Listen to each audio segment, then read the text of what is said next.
Purihin ng Diyos, magandang umaga po sa inyong lahat. Mga kapatid, ito po ang inyong lingkod na si Pastor Rene Reyes ng Charismatic Cathedral, Christ Life Christian Fellowship. Ang muling nag-aanyaya sa inyo na samahan ninyo po ako sa pang-umagang pagbubulay-bulay ng makapangyarihang salita ng Diyos.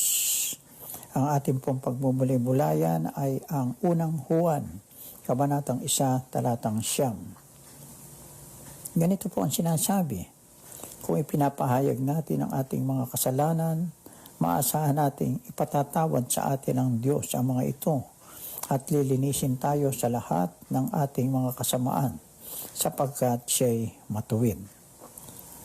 Ang pamagat po ng ating pagbubulay-bulayan ay pananagutan, purihin ng Diyos.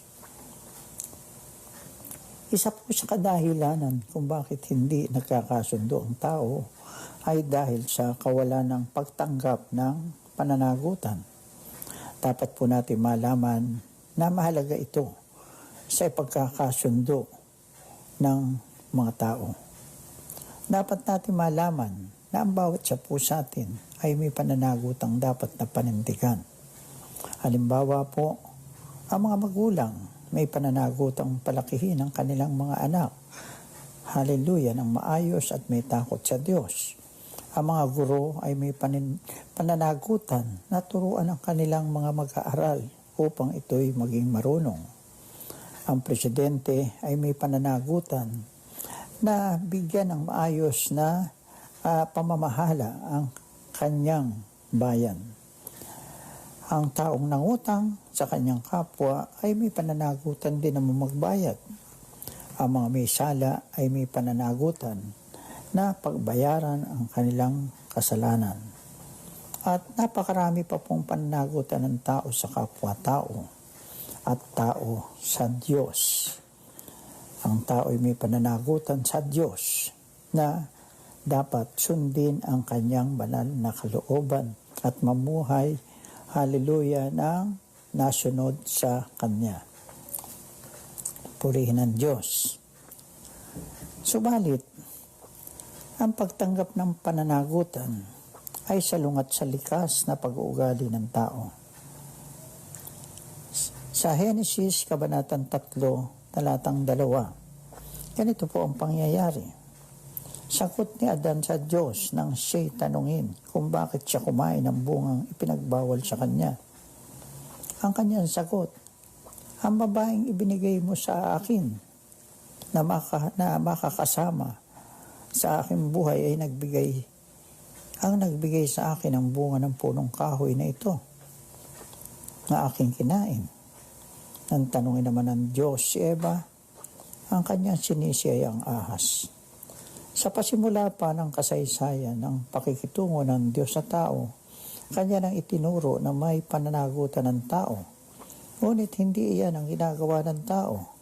Sinisisi ng iba ang iba at tumatangging siya'y may anumang kinalaman. Ngunit maganda ang tinuro ng Diyos. Ang pagtanggap at pagpapahayag ng kasalanan ay pagkakamit ng kapatawaran. Pag sinabi ng tao, ako'y nagkasala, ako'y may pananagutan, patawarin po ninyo ako. Ang Diyos ay nagpapatawad. Ngunit hanggat hindi tinatanggap ng tao ang kanyang pagkamakasalanan, hindi rin siya maaring tumanggap ng kapatawaran. Ang pagtanggap ng pananagutan ay nagbubunga ng dalawang bagay. Una po, nililinis nito ang pag-iisip, espiritu at kaluluwa ng tao. Pangalawa, nagbibigay ito sa tao ng higit na pagnanais na sundin ang kalooban ng Diyos.